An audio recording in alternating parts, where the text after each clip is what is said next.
Glória a Deus. Diz isso para o seu cônjuge, seja um legado de Jesus. Amém? Amém. Muito bem. Irmãos, se alguém aqui precisar de tradução para o espanhol ou para o inglês, nós temos tradução disponível. Então é só falar com os nossos voluntários ali no final e eles vão entregar para você um equipamento, porque eu sei que nós temos pessoas aqui que não falam português, talvez se não compreender o suficiente para o que vai ser ministrado aqui hoje, a tradução disponível. É só falar com o Lucas lá no fundo, ele está de pé lá, é só ir até ele e falar com ele, tá bom? Muito bem. Nós queremos ter um tempo agora, um bate-papo com os pastores Telmo e Viviane Martinello. Quero convidá-los a estarem aqui conosco, por favor. Vamos dar um aplauso ao Senhor pela vida dos nossos irmãos. Sejam bem-vindos. Muito obrigado. Obrigado. É uma alegria poder tê-los aqui conosco. Começaram essa maratona na sexta-feira. A pastora Viviane falando para mulheres, hoje de manhã o pastor Telmo falando para homens. E agora esse momento tão especial, não é, que a gente ansiou muito. E quero dizer para vocês que esse momento aqui foi muito sonhado e a minha esposa, principalmente, intercedeu muito por esse momento, né? E eu tenho certeza que todo esse pessoal que está aqui também está muito feliz de estar aqui e se sentindo honrado com a presença de vocês, não é? Então, nós vamos fazer uma dinâmica em que nós vamos fazer algumas perguntas para eles. Então, nós já temos algumas perguntas que foram pensadas a respeito, mas a gente quer dar a oportunidade de vocês também poderem fazer alguma pergunta. É claro que a gente não vai ler todas as perguntas, nós vamos ler dentro daquilo do tempo que temos, dentro da dinâmica, o que for possível ler, o que for redundante a gente não vai ler, né? Então, você vai mandar um WhatsApp para o número da nossa igreja, que é o 9190-91900. Então, para quem não é de Portugal, o código do país é mais 351 e o WhatsApp é 9190-91900. Então, você vai mandar essa pergunta para cá e as pessoas vão mandar para a gente, né? A Carol e a Flávia vão mandar para a gente e a gente vai analisar. Se já tiver sido feita a pergunta com palavras diferentes, a gente não vai repetir, tá bom? Então, se a gente não conseguir responder sua pergunta, não fique triste por isso, né? Entendemos que todos somos maduros e estamos nesse ambiente aqui de edificação mútua, amém? Bom, nós temos... Aqui a gente vai fazer a primeira pergunta, mas antes a gente queria deixar os pastores, né, se apresentarem, porque talvez, acho difícil isso acontecer, mas pode ser que tenha alguém que não tenha a oportunidade de conhecê-los ou assistir a alguma ministração deles. Eles vão se apresentar um bocadinho e... aqui a gente me lembrou que há o Ministério Infantil, a Escola Bíblica Infantil para as crianças, então... É o Congresso Gerações também para as crianças. Foi feito algo específico também dentro da temática do Congresso para eles, então... qualquer dúvida a respeito onde fica a sala das crianças, é só falar com os nossos voluntários, eles vão orientar vocês. Então, os pastores vão se apresentar e depois que eles fizerem, falarem um pouco, né, da igreja deles, que eles fazem um trabalho muito bonito ali em Santa Catarina, e depois nós começamos com as perguntas. Boa noite, pessoal. Muito feliz de estar aqui. Meu nome é Viviane Martinello, sou casada com esse homem maravilhoso. E nosso casamento é um casamento restaurado por Deus, um casamento que está vivendo a glória da segunda casa. E a Bíblia diz que a glória da segunda casa é muito maior do que a primeira, e é verdade. Existe muita unção, muito poder de Deus num casamento restaurado. E eu trago um abraço da igreja Abba Pai Church, que nós somos pastores, um abraço apertado e caloroso. E das minhas filhas também, que não estão aqui agora, mas estão aqui em Portugal. Um abraço para vocês, para cada família que se sinta abraçada pela nossa casa. Boa noite a todos. Eu sou casado com a Viviane Martinello. Eu sou marido da Viviane. Por muito tempo a Viviane foi a esposa do Telmo. Agora eu sou só o marido da Viviane. Eu vou por aí, o pessoal pergunta, quem é você? Eu falo, sou o marido dela. Aí a pessoa fala, segura a bolsa para bater foto comigo. Eu seguro a bolsa da pessoa para bater foto com ela. Mas não tem problema, o pessoal pergunta se eu fico chateado, porque a minha esposa, né, ficou mais conhecida e Deus está usando ela. Eu falo que não, porque é uma só carne, né, irmãos? Mas se ela está voando, eu estou voando junto, não é? Eu só falo para ela quando voltar a dividir a oferta comigo. Então, eu estou muito feliz de estar aqui. Obrigado, pastor Jean, pastora, eu confundo sempre. Kate, eu falo Kate. Segunda vez que eu erro, né? Kate. E obrigado pelo carinho de nos receber aqui. Amém. A alegria é nossa, viu, de receber vocês. E nós queremos começar, como o nosso tema é legado, né? Nós sabemos que com o nosso legado, nós carregamos, né, do nosso passado muitas feridas, muitas situações difíceis, né? Difíceis até de se libertar. Então, como lidar e ultrapassar com isso?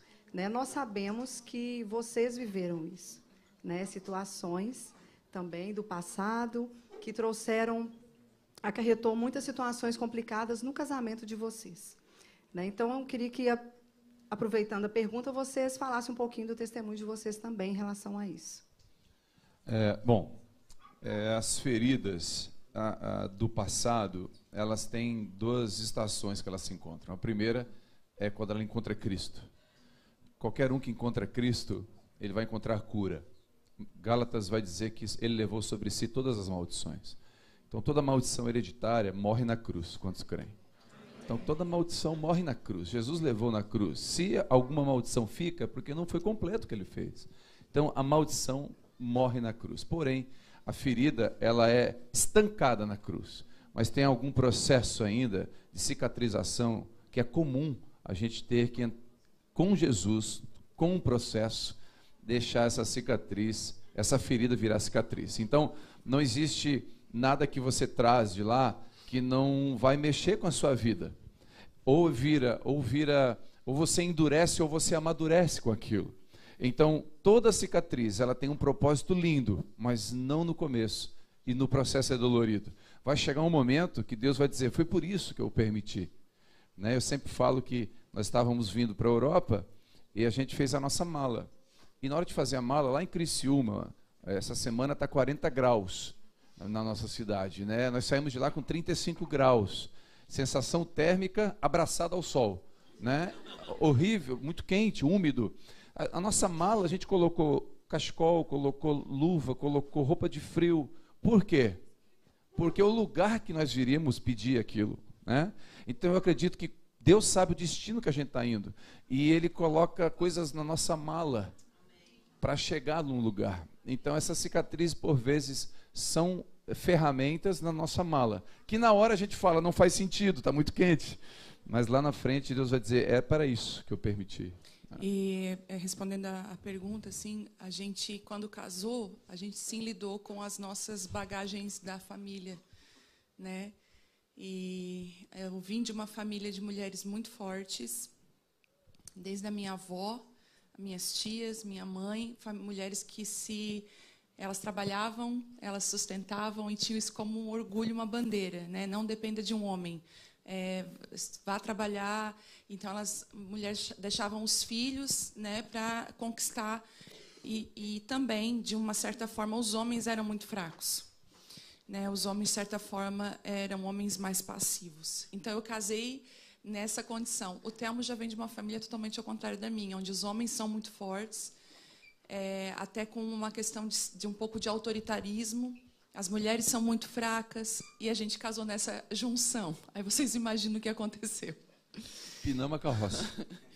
Então foi muito difícil no começo, porque eu tinha uma visão de família, ele tinha uma visão de família, e todo mundo fala, o primeiro ano de casamento é maravilhoso. Nossa, não foi. Foi tão difícil que com 1 ano e meio nós nos separamos. Com 1 ano e meio sentamos e conversamos, falando, isso aqui não vai dar em nada, a gente briga todo dia, melhor a gente se separar. E foi por conta dessas situações. E acaba que, quando a gente tem essas questões, um acaba, não sei se, acho que só lá em Criciúma que acontece isso, um acaba acusando o outro, você é igual ao seu pai, você é igual à sua mãe, você está fazendo, né? Então a gente também usava essas frases, são terríveis, né? E isso acabou destruindo o nosso casamento. Uma dica que eu dou, depois que a gente voltou, né, porque nós nos separamos por 4 meses, depois resolvemos vamos dar mais uma chance para o nosso casamento.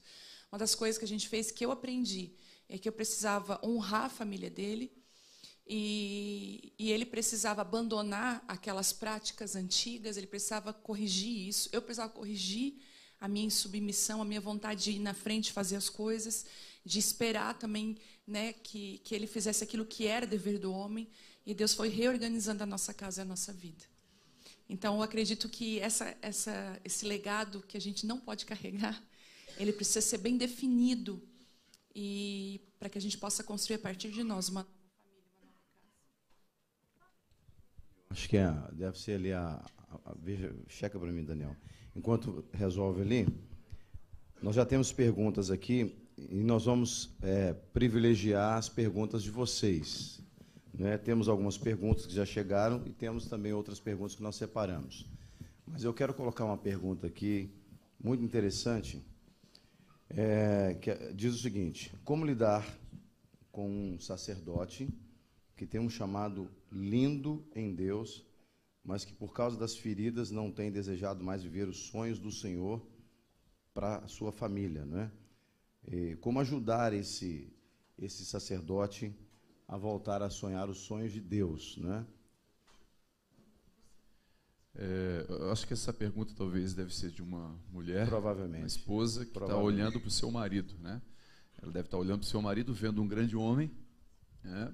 Mas ele não está se enxergando, acredito eu, que é isso, né? Mais ou menos a pergunta deve ser isso. Bom, talvez a Vivi poderia responder melhor do prisma dela, a partir dela, né? Mas primeiro, eu acredito que você deve olhar para esse homem como seu marido. Não olhe como sacerdote, olhe como seu marido, né? Às vezes essa palavra sacerdote traz uma conotação para ministério. Então ele não tem que ser pastor, ele tem que ser seu marido. Então olha para ele como seu marido e faça seu papel como esposa. Acredite que fazendo o seu papel, Deus é poderoso para tocá-lo e transformá-lo. E não é na sua força, né? Não é na sua fala. Qual a diferença da mulher sábia da mulher tola? A diferença é que a sábia edifica a casa, a tola, com a sua mão, destrói. A primeira, a sábia não coloca a mão, a segunda coloca. Então a diferença é que a primeira, ela confia no Senhor, ela edifica a casa confiando no Senhor. A segunda põe a mão, e quando ela põe a mão, ela atrapalha o processo que Deus está fazendo. Então, seja esposa, ama esse cara, faz a comida que ele gosta, namora com ele um monte. Né? Eu acho que o cara se manifestou aí. Descobrimos quem é o cara. Então, né? Então seja esposa, né? Gere ele em oração, né? Vai para o Senhor e fala: Senhor, ele é um grande homem, ele tem virtudes, talvez está ferido com a igreja, ferido com pessoas, não sei, né? Então, as mulheres elas têm o hábito de idealizar muito as coisas, né? A gente, desde que é solteira, a gente acaba vendo filme romântico e vai para o casamento idealizando muita coisa. E as mulheres idealizam, às vezes olham a questão do ministério, né? Olham para o marido, até lá a gente lida muito lá em Cristo, a gente conversa sobre isso, que a mulher tem uma expressão de adoração diferente do homem. Já teve mulheres que falam: meu marido é frio espiritualmente. Eu já falei. Então, assim, se você é casada com um homem, por favor, nunca pergunte para ele: você já orou hoje? Você já leu a Bíblia hoje? Daí, efeito contrário, ele vai ficar com ranço. Não sei se tem essa palavra aqui, ranço. Tem? Ele vai ficar com ranço de abuso, né? Vai dizer: não quero. Por quê? Primeiro, você não é a mãe dele. Por que tem tanto casamento? Por que tem tanto casamento que acabou o desejo sexual? Achei que a gente pode falar isso. Por quê? Por que acabou o desejo? Porque nenhum homem vai ter desejo pela sua mãe. E se a mulher... Tá vendo? Olha aí, ó. Tipo assim, foi tipo assim: pega essa. E o pior é que esse eu ouvi, eu conheço a voz e sei quem é. Mas não vou entregar, não. Mas não vai entregar, não. Deixa assim. E a mulher que acaba tendo a atitude da mãe o tempo inteiro, né? Porque a maioria dos homens que não tiveram um pai presente dentro de casa e tiveram uma mãe muito forte, eles vão casar e vão querer ver a esposa como essa mãe. Em nome de Jesus, sai desse lugar, mulher. sabe? Às vezes a gente viaja junto, mas na maioria das vezes eu viajo sozinha. Levo a minha malinha de mão. O que eu faço dentro do voo, do avião? Eu coloco a minha mala sozinha dentro, em cima ali do compartimento das malas. Quando eu estou viajando com ele, eu sou a mulher mais fraca do mundo, não dou conta da minha mala. Ele pega a minha mala, ele guarda. Por quê? Às vezes, deixa que eu me vire, essas mulheres turrona. Aí depois, meu casamento. Mas por quê? Porque você não é feminina. Você não é mulher, você é mãe, mandona, chata. Deus, escute o que eu vou falar. Deus, Ele está nos alinhando primeiro. Eu falo uma frase que eu vou repetir aqui. Deus não restaura casamento. Deus restaura pessoas. Pessoas restauradas restauram casamentos. Deus precisa nos restaurar primeiro, alinhar a nossa vida. Então, se você é uma mulher, quer ver um sacerdote, faça como meu marido falou, veja um marido. Olha, às vezes eu digo para vocês, eu não amo o pastor Telmo, eu amo o Telmo. Aleluia. Nós sabemos que os casais, eles têm várias formas de se comunicarem, mas a comunicação ainda é um grande desafio para casais, de qualquer idade, de qualquer cultura. Aliás, quando se tem um casamento transcultural, ou seja, alguém de um país com pessoa de outro país, ou se calhar até dentro do mesmo país, por exemplo, o Brasil é um país continental, de dimensão continental. Se casa alguém do Nordeste, por exemplo, do Brasil, com alguém do Sul do Brasil, dá problema da mesma forma. Então, você imagina casando alguém de fora. Então, os problemas de comunicação são muito recorrentes no casamento. Como identificar isso, na opinião de vocês, e como tratar, como diminuir os desafios de comunicação no relacionamento? Eu não tenho uma receita pronta para isso, né? Acho que a maturidade, o processo de maturação vai ajudar. Quanto mais maduro a gente fica, mais ouvinte a gente fica. Quanto mais imaturo, mais falante, né? Então, a maturidade vai te levar a ouvir. Então, não tem uma regra básica. Eu acredito que tem que enfrentar mesmo. É um enfrentamento. Você tem que enfrentar seus limites. Tem que entrar e trazer para a luz. Porque trazer para a luz dá medo, né, gente? Dá medo trazer para a luz. Eu vou colocar minha opinião aqui que talvez eu vou receber um não, ou um contrário, ou até uma possível discussão. É difícil, mas é muito importante. Isso vale para todas as esferas do casamento. Então, a gente procura... uma ferramenta que a gente usa é tempo a sós. Porque se você não gera momento para ter ideia, está sempre no meio de pessoas, ou sempre com os filhos, você não tem tempo para conversar. Então, às vezes, é gerar tempo ocioso, o casal mesmo. É tempo sem fazer nada. É gerar um tempo, né? Senta os dois ali para jantar, desvira o celular. O celular é um inimigo da comunicação hoje. A gente fala com tanta gente, mas não fala com quem. A gente dá a volta, né? Eu falo que a gente dá a volta no oceano para conversar com alguém, mas não dá a volta na mesa para conversar com os nossos filhos. A gente está longe da comunicação, né? Então, às vezes tem que desvirar o celular mesmo, a gente faz isso, senão a gente não se olha e não se fala. E aí, como é que você está, né? Parece estranho, né? Mas o marido tem que perguntar como é que você está. Está tudo bem hoje? Como é que está a semana? Aquele problema nosso lá, aquele problema seu, como é que você está, o seu coração? Como é que resolveu ou não resolveu? Né? E aí, quando o homem puxa assunto, espera para ouvir também, né? Porque ela vai vir, e quando ela vem com tudo também. E aí, cabe a nós também ser bons ouvintes, né? Eu falo no pastoreio, o pastor com certeza já tem muita experiência. Às vezes, quantas vezes sentamos para aconselhar alguém, e a pessoa falou, e a gente fica assim. E depois de uma hora, a pessoa fala, pastor, tu me ajudou demais. Vamos orar, então. Ou seja, eu não ajudei nada, eu só dei ouvidos. E as pessoas, os psicólogos sabem, né? A pessoa vai respondendo e perguntando e respondendo. E elas vai se resolvendo na tua frente, quando vê, ela já está resolucionada. E às vezes a nossa esposa, o marido, precisa também disso. Então, cria um tempo a sós, né? Nós temos lá por cultura, tirar um dia a cada 10 dias, sozinho, eu e ela. Né? Eu até brinco, a gente sai para jantar numa mesa de 2 lugares. Porque os crentes não têm noção. Os irmãos não têm noção. Os irmãos encontram o pastor, mesa de 4, já senta. Pastor, queria te contar, eu estou com uma tribulação. E eu penso, você é minha tribulação agora. Eu estava jantando com a minha esposa, some daqui, né? Me deixa. Então, é importante esse tempo a sós, você, sua esposa, para conversar, lembrar do namoro, namorar, né? A gente combinou no namoro, né, amor? A gente vai namorar sempre. Então, nós somos, no nosso celular está lá, namorido e namorida. A gente se vê como namorados. Quando a gente vai sair, botar a melhor roupa. Quando está em casa, sabe aquele cristal que ganhou no casamento? A gente usa aquilo lá. Não é para alguém especial, porque não tem alguém mais especial do que a sua esposa, seu marido, seus filhos. Então não é para alguém, vou botar uma roupa num dia especial. Que dia especial? Hoje é especial. Se hoje ouvires a voz de Deus, hoje é especial. Amanhã, mas a gente nem sabe se vai estar vivo. Né? Então é importante separar esse tempo para poder gerar comunicação.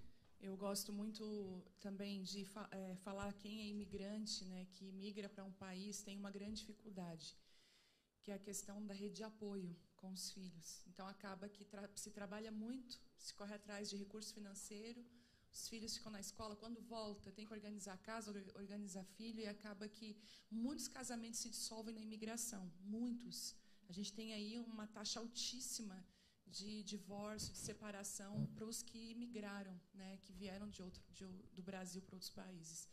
E isso é muito triste, porque realmente nós, como casais, precisamos de uma rede de apoio, né? Esse ano eu estava muito cansada, esgotada, e eu sei que o esgotamento não é uma regalia minha. Muitos de nós estamos cansados, muito cansados. Nós vivemos hoje numa sociedade extremamente estressada e difícil. E nós tivemos, nesse verão agora lá, algumas posturas que me ajudaram muito. Primeiro, a gente foi andar de bicicleta junto. Coisa simples. A gente foi tomar sorvete de mão dada sozinho junto. Não era um jantar sofisticado, não era nada. Era uma caminhada à beira de um lago, simples, coisas que nós deixamos de fazer. Então, assim, para melhorar a comunicação, retome a simplicidade da vida de vocês a sós, sabe? Como mulheres, eu falo agora para as mulheres, aprenda a falar a coisa certa na hora certa, porque a coisa certa na hora errada se transforma em coisa errada. Às vezes, para ter aquele momento de conversa não é o momento certo, não tenha, dá uma guardada. Às vezes, até o tempo de esperar, você vai até melhor reformular as palavras. Não vai ofender, não vai ferir. Então, mas é importante conversar. Eu até tive um sonho antes de vir para cá com ele, chamei ele para conversar. Os homens têm horror ao sonho das mulheres. É um sonho atribulado ela teve. Aí eu chamei, eu falei assim, vamos sentar, vamos conversar com isso está tudo certo, tudo bem? Não, está tudo bem. Então, assim, é verdade, nós precisamos conversar, você não fica imaginando coisa, você resolve, sabe? Mas escolha o momento certo para conversar. Eu acho isso muito importante.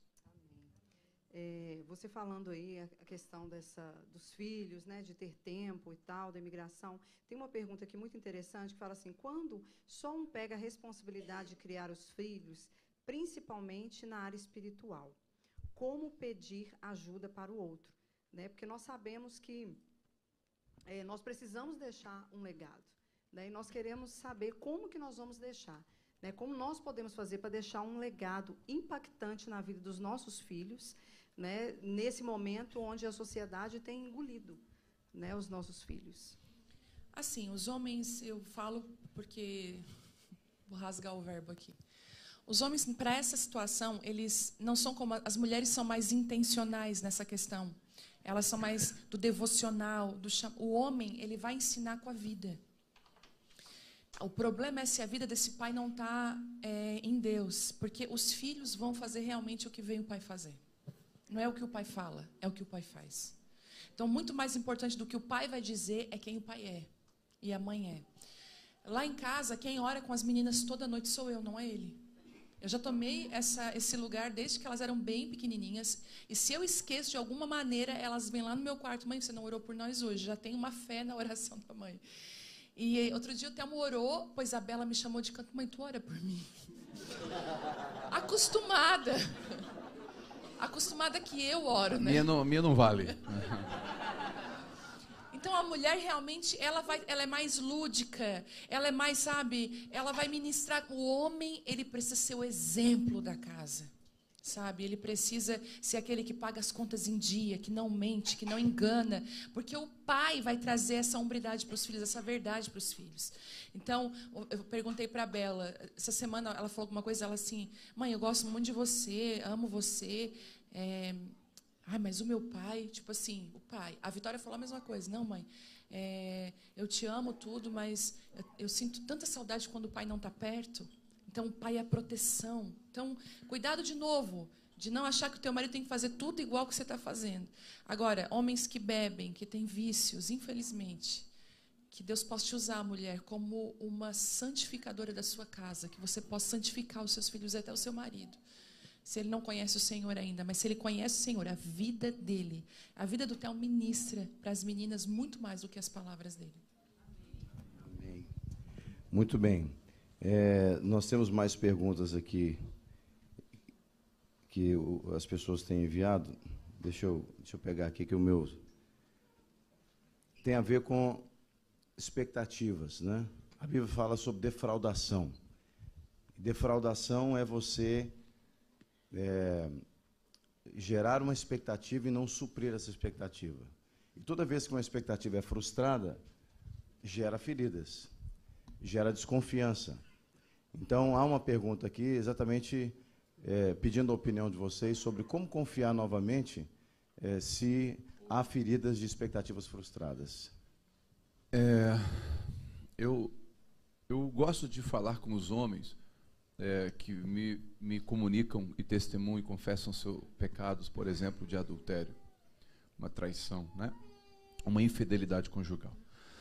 Eu falo para eles que existe a confiança é uma conta bancária que você vai depositando.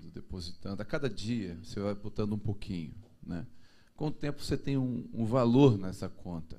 Quando você trai, você é infiel com seu cônjuge, você saca tudo que foi colocado. E você entra no negativo. Você entra no cartão, no vermelho. No outro dia, você não tem o que tirar. No outro mês, você não tem o que tirar.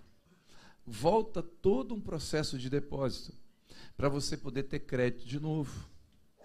E esse processo não dá para fugir. Eu chamo esse processo de período do apedrejamento. Que período é esse, pastor? É o período que Davi sofreu quando ele cometeu os seus erros, traiu, matou Urias, aquele período todo, seu filho Absalão, teve o Saul, e teve toda aquela guerra que ele teve. Simei, um homem começou a gritar de longe do monte, com uma pedra, jogando pedras de longe, né? Aquelas pedras que não chegavam nele, mas era uma forma de dizer você é impuro, você não presta, você errou. Um dos valentes de Davi pegou a espada e falou, vou lá matar aquele cara. Davi poderia dizer, vai lá, acaba com ele. Imagina, os valentes de Davi, né? Você sabe a história dos valentes de Davi. Davi segurou ele e falou, não vai lá, porque é Deus me humilhando, porque eu errei. A maturidade de um homem e de uma mulher é entender o período do apedrejamento. Tem um período. Pastor, faz 6 meses que eu confessei o meu pecado, a minha esposa me liga 3 da tarde de FaceTime, ela não quer saber aonde você está. Ela quer saber com quem você está. Pastor, ela está desconfiando de mim? Sim. Ela ainda não tem confiança em você. E você não tem que ficar chateado. Afinal, você fez uma plantação. E é uma colheita. Então tem que ter maturidade para entender que o processo de recuperação da confiança perdida por uma expectativa, alguém furou uma expectativa. Esse período demora. Alguns mais rápido. Alguns 2, 3 meses a pessoa consegue recuperar aquele crédito. É muito da pessoa que foi ferida. E eu falo para os homens, quando você confessa isso, você sai do inferno e entra no céu. Porque você vomita, joga fora o que estava aqui dentro. Mas quem ouviu, sai do céu e entra no inferno. Agora tem o processo do outro lado. E a maturidade vai respeitar esse processo. Porque o outro está sofrendo agora.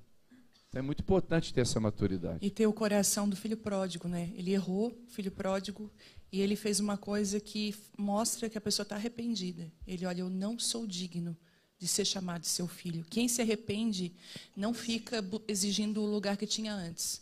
Fica dizendo, olha, eu estou voltando, eu não sou digno, mas deixa eu ficar aqui perto de você. Então, esse é o coração de quem volta, né?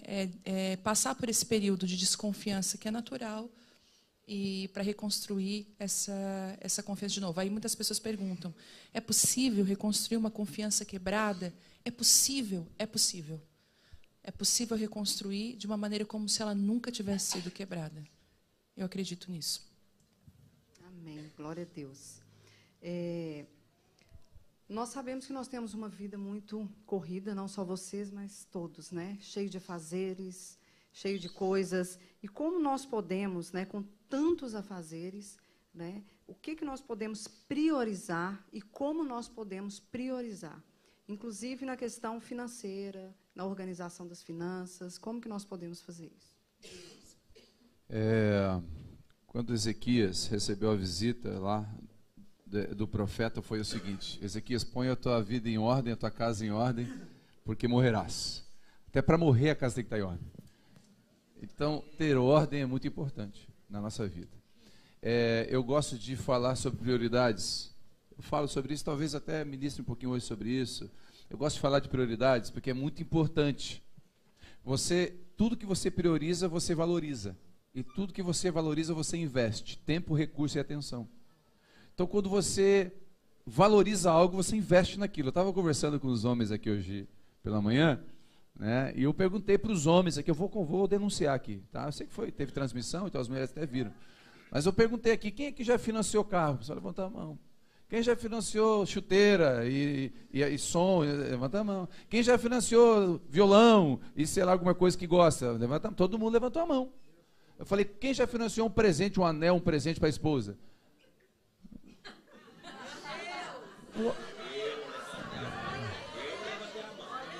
Olha aí. Nós investimos tempo, recurso e atenção naquilo que é prioridade para nós. Pega. O problema é seu agora aí. Então eu vou resumir aqui uma coisa que eu aprendi com o pastor Thomas Pedro, um homem de Deus. Ele falou o seguinte: imagine você que tem um quadro aqui, e eu sou um professor, vocês são os alunos, eu estou ensinando a lista de prioridade da nossa vida. Ok? Amém? Presta atenção na aula. Tá? Então, primeiro na nossa vida, o que é? Primeiro, Deus. Não, o primeiro é família. Aí eu sei que já travou o Windows, né? Tela azul, né? Não sai mais nada agora. Calma. Primeiro é família, nessa lista de prioridade, primeiro é família. Segundo, você errou o primeiro, nem vou tentar o segundo, né? Segundo é o seu trabalho, você que é homem, você é provedor da sua casa. Você não vai poder deixar o trabalho para vir no culto. Você vai vir no culto quando tiver de folga, não é assim? A gente tem que priorizar nosso trabalho, né? O lugar que Deus colocou para a gente ser mordomo, tá tudo bem. Terceiro, o ministério, servir a igreja local. Né? Muito importante servir os irmãos, seja limpando o banheiro, seja pregando aqui. Isso é maravilhoso, é bíblico, saudável e protetor. Quarto, bota o que você quiser. A pergunta que deve ser feita é: por que Deus não entrou na lista? Porque Ele é a lista. Ele está em tudo na minha vida. Agora eu preciso organizar a minha vida. Ok? Então eu organizo, anote isso aí. Os melhores comentários é o dela. Ela está se entregando. Anote eu isso aí. estava tentando poupar. Ela é comentarista de culto, gente. Anote isso aí. Ela tem igual comentarista de jogo. Caiu, sentiu. Exatamente isso. Muito. Então, sobre prioridade, né? Priorize. Seu primeiro ministério é sua esposa, seu marido. Vou repetir. Primeiro ministério é sua esposa, seu marido. Na sequência ali, grudadinho, primeiro /B, seus filhos. Na sequência, seu trabalho, o lugar que Deus te deu para sustentar a sua casa. Terceiro, sua igreja, sua comunidade. Sirva a sua comunidade. Sirva com o que você tem, com o seu tempo, com o seu recurso. Sirva a sua comunidade. Quarto, aí fica à vontade para seguir a sua lista. Sobre o trabalho, vou deixar só um ponto de fazer um parênteses aqui, que muitas vezes a imigração também traz algo, que a pessoa... Cada minuto é dinheiro. Né? E ela investe muito tempo nisso. E cuidado, porque você pode colocar preço naquilo que tem valor, e o que tem valor não tem preço. Então você acaba, por dinheiro, perdendo coisas muito valiosas. Perdendo o coração dos seus filhos, o coração da sua esposa. Então, para a imigração, vale um equilíbrio aqui. na questão do trabalho. Eu fui ministrar numa igreja nos Estados Unidos e a pastora falou assim, aqui é muito difícil de a gente conseguir voluntário na igreja. Eu falei, por quê? Porque os voluntários dizem, pastora, eu não posso, eu ganho tanto por hora. Se você me pagar a hora que eu ganho no meu trabalho, eu venho aqui ajudar na igreja. Eu falei, meu Deus! Então, o fato de estar, claro que o primeiro, como o Telmo disse, família, o seu trabalho, você tem que pagar conta, você tem que honrar os seus filhos, né, a sua esposa, a sua casa. Mas cuidado ao correr muito atrás do dinheiro, a correr muito atrás do vento e perder coisas valiosas na sua vida, coisas preciosas. Uma pergunta simples, né? Só para completar. Quanto vale os seus filhos? Tem valor, tem preço. Tem valor, não tem preço. Então não deixe o trabalho roubar você dos seus filhos. Porque o Felipe Neto está discipulando muitos dos nossos filhos. E se a gente ficar só trabalhando e não olhar para eles, nós corremos o risco de perder o que tem valor. Cuidado. Inclusive ministerialmente, né? Eu tive a decisão de voltar para casa, de viajar menos e ministrar menos, porque a maioria das conferências que eu ia, as ministras que estavam do meu lado já tinham perdido seus filhos, perdido seu casamento. Eu fui ministrar numa conferência que uma das meninas que estava ministrando estava no 3º casamento. E eu falei para ela, o que houve? Eu viajei muito. Eu falei, está amarrado. Eu liguei, eu falei assim para a menina, pode cancelar. O que não comprou passagem, pede perdão para os pastores. Gente, é verdade, eu peguei o meu telefone, um lenço para chorar junto com os pastores. E, pastor, o senhor me ama? Por favor, me libera dessa conferência, preciso estar na minha casa. Não posso. Então, é um equilíbrio. Nós precisamos o tempo todo pedir sabedoria para Deus. Por que eu vim com toda a minha família para cá? Eu não vou ficar 15 dias longe do meu marido, longe das minhas filhas. Então, nós precisamos andar debaixo da coerência do céu, de um conselho de Deus para a nossa casa. Uma ministra que está na conferência no 3º casamento deve ser uma conferência de culinária, né? Porque não é de outra coisa, né? Corte costura. Só pode ser de outra coisa, porque não faz sentido para mim, né? Dentro do tema ainda que vocês estão falando sobre a criação dos filhos e tal, né, a gente sabe que o mundo quer tragar os nossos filhos, né? Satanás ele tem investido pesado na mídia, na moda, na música, na estética em geral, para chamar a atenção dos nossos filhos. E aí existe muito essa ideia da religiosidade, não é? Porque você é crente não pode isso, crente não pode aquilo. E as igrejas acabam querendo falar uma linguagem do mundo para atrair as pessoas do mundo. Então a igreja quase que se... Eu não estou falando de pintar a parede da igreja de preto, não é isso, né? Tem gente que acha que é. Mas não é isso. É mesmo a questão da cultura, né? Uma cultura mundana entrando nas famílias cristãs, não é? O que vocês poderiam dizer para os irmãos para encontrarem como equilíbrio esse cuidado com os filhos, essa orientação, para não ser muito o religioso, não passar apenas uma religiosidade. O pastor Telmo falou hoje de manhã sobre a realidade dos presídios, e ele trouxe uma informação que, para cada 10 presos nos presídios onde ele passou, 7 eram filhos de crente. De 70% dos presos, de alguma forma, já tiveram uma referência bíblica dentro de casa, um testemunho de crentes dentro de casa, né? Isso é muito triste de se ouvir, né? Se é 70% não é, mas a gente sabe que é um número grande, né? Então, como ajudar, na opinião de vocês, essas famílias para que não seja uma coisa pesada, né? Porque muita gente se afasta da igreja, vocês citaram em algum momento aí, exatamente por causa do mau testemunho. Mas como orientar para não perder os filhos para esse mundo que está cada vez mais voraz? Uma tática que nós usamos, muito simples, foi desviar eles da guerra sem eles verem a guerra. Porque os nossos filhos, quando eles falam assim, ai mãe, nada a ver, na verdade eles acham que não tem nada a ver. Que eles não estão vendo o inimigo que nós estamos enxergando. Então, por exemplo, quando tinha festinhas de Halloween na escola da minha filha, graças a Deus hoje ela está numa escola cristã, mas não foi assim sempre. No dia da festa, nós dávamos um jeito de inventar qualquer coisa. Quando tinha festa junina, quando tinha uma festa de 15 anos perigosíssima para a Vitória, que eu sabia que ia ter acesso a coisas que ela não... Nós inventávamos... Elas diziam, ai, mãe, a festa... Ai, eu olhava para o Telmo, já dava uma... Ai, bem no dia que a gente vai viajar, lembra que a gente ia viajar para esse lugar aqui? Vamos viajar isso. Nessa data nós vamos viajar. E ai, onde é que nós vamos? Ah, nós vamos um lugar bem legal, nós vamos para a Serra. E lá, nossa, nós íamos para Gramado, Serra, Parque. Gastava com o que não tinha, passava no cartão. Para livrar elas, porque justamente para não ser pesado. Não, você não vai. Isso só piora a situação. Claro, teve momentos que eu tive que dizer não, sim, isso não, né? Mas a gente sempre procurou desviá-las da guerra até que elas entendessem realmente os nãos e a gente foi conversando. Então é pedir sabedoria de Deus, gente. Hoje eu estou com outras guerras, com a Vitória que tem 19, guerras diferentes para a Bela que tem 8.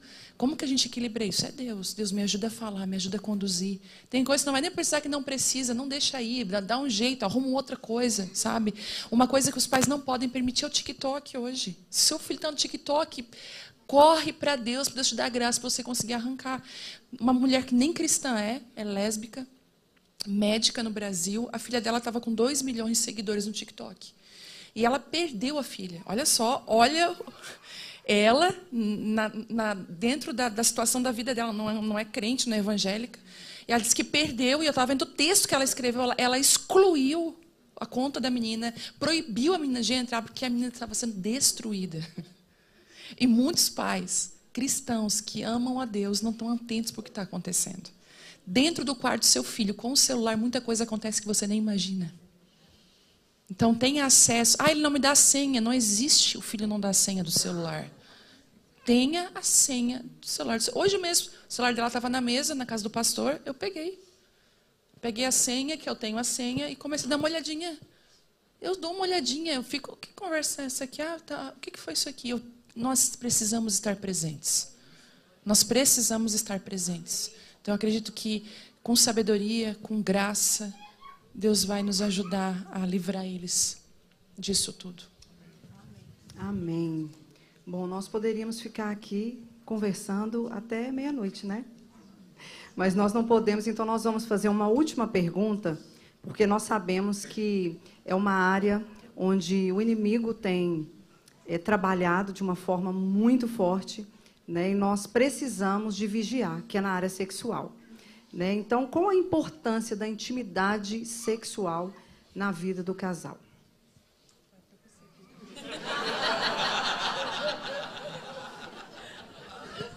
A importância você tem que falar. É quase a importância da água para o peixe. Apoiado. Bom, eu acredito que a relação sexual do casal, ela funciona como um memorial de intimidade e de ligação de uma só carne. É muito importante, é tão importante, que a Bíblia diz que nós não devemos nos abster sexualmente um do outro por muito tempo, a não ser por um propósito de jejum, né, ou oração, para que o Satanás não tente na vossa continência. Incontinência, para mim que fui militar 22 anos, é fácil de entender. Incontinência é quando alguém está insubordinado. Né? Quando um superior passa, o subordinado precisa fazer a continência. Então, quando um não faz continência, o outro tem direito de cobrar e puni-lo por isso. Então, quando há uma incontinência, abre um espaço para punição, abre um espaço até para o inimigo entrar. Aqui é perigoso. Então, a relação sexual, ela exige, ela é realmente um termômetro, ela vai até um termostato, ela consegue regular a temperatura do casamento. É muito importante. Eu gosto de uma frase que diz: sexo antes do casamento é pecado. Sexo fora do casamento é pecado. E não fazer sexo no casamento é pecado. Então, mais pecado ainda. Mais pecado ainda. Então é importante ter esse equilíbrio. Como em tudo que foi dito, o equilíbrio é importante. Às vezes o homem tem um ímpeto sexual mais forte, né? Ou questão hormonal, você sabe, tudo mais. O homem tem mais do que a mulher. Tem casos que a mulher é parecida ou até mais que o homem, está tudo bem, isso é muito pessoal e particular. Mas os dois têm que ter equilíbrio. O que não pode é um casal passar 1 mês, 2, 3, 6 meses sem relação sexual. Tem problema. Não, mas, pastor, gabinete pastoral, a gente acompanha. Eu não reconheci essa voz, então tem que me procurar no final. Então, você conversa com um casal que fala, faz 6 meses que a gente não tem relação. Tem problema, tem coisa errada, ou pecado, traição, pornografia, adultério, tem coisa. Ou patológico, né, psicológico. A menina foi abusada quando era pequena. Então, o sexo para ela é agressivo na mentalidade dela. Então, essa menina tem que tratar. Ela tem que ir no psicólogo entender que sexo foi Deus que criou, que é uma bênção, tal, mas na cabeça dela é o abuso ainda. Então, cada caso é importante pontuar, mas tem que ter qualidade e frequência. Qualidade e frequência. Qualidade envolve entender um ao outro, né? Respeitar processos. Né? A relação sexual para o homem começa no momento que ele vê a mulher. Para a mulher começa de manhã no bom dia. Começa de manhã para a mulher. Para o homem estou chegando em casa. Para a mulher começou meio-dia. Se meio-dia ele já foi grosso com ela no telefone, o sexo já não, já à noite pode até ter, mas não vai ter qualidade nenhuma, né? Então é importante esse aleluia. É o bom que o pessoal é interativo, né? É o comentarista. Efeitos sonoros. Eu digo que a área sexual é uma área menos falada na igreja. Não nessa. E foi Deus que criou. E foi Deus que criou o sexo, né? Ele que criou, ele que fez. Então, nós precisamos voltar às origens nesse sentido e pedir para Deus, né, nos orientar nessa situação e levantar pessoas capacitadas para isso. E muitas vezes não é demônio, é hormônio. Então, eu lembro que ano passado, eu estava com a moral baixa, né, amor? Aí eu falei, não tá legal, não tô bem. Eu fui no médico fazer todos os exames e realmente a minha taxa hormonal tinha caído. 45 anos, já preciso fazer reposição ou tomar as vitaminas. Então eu fui e fiz isso. Então para as mulheres fica a dica, né? Às vezes você pensa, e assim, gente, e é importante. Melhorou, amor? Esse médico é quase um evangelista. Aí eu fui retornar agora nos exames e uma das coisas que eles falaram, nossa, tá muito bom. Tá muito bom. Eu falei, glória a Deus. Fica a dica aí para as mulheres. O pessoal vai pedir para deixar o nome do hormônio aí. Eu vou deixar. O nome do médico, do hormônio. Não quero oração, eu quero aquele hormônio. Não, e foi muito engraçado que eu fui para os Estados Unidos numa viagem e uma das pastoras falou assim, perguntou para mim, pastora, como é que tá? Eu falei, tá uma benção. Ela falou assim, tem um remedinho para te dar aqui, uma benção. E aí eu bati foto e mandei para o meu médico, ele falou, isso aqui é a reposição que você precisa, pode tomar. Então depois, quem quiser... É uma benção, gente. O Telmo abriu um negócio só de vendas de hormônio. Ele é um empreendedor nato. Tô ficando milionário. E vai resolver muitos problemas, né, de casais na igreja. Muito bem. Bom, a gente... Já terminaram, né, essa resposta?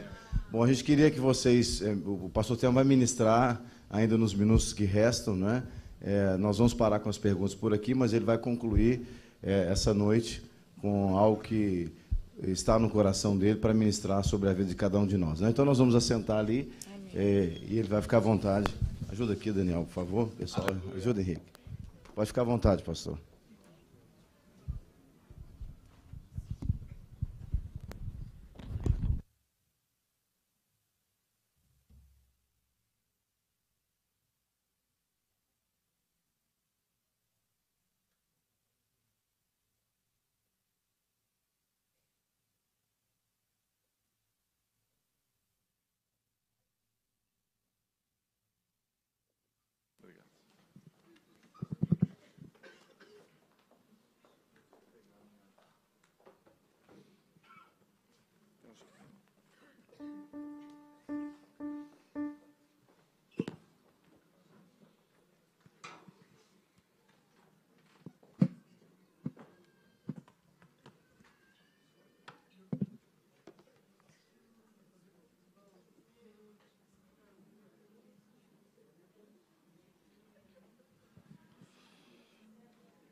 Amém?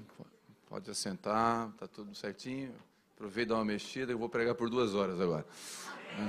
Então, dá uma mexida aí, ajusta a carga, que a gente vai pegar voo. Né? Vamos lá. Bom, vamos fazer uma oração? Vamos. Em nome de Jesus, cada pergunta que foi feita aqui foi legítima, veio de corações sinceros.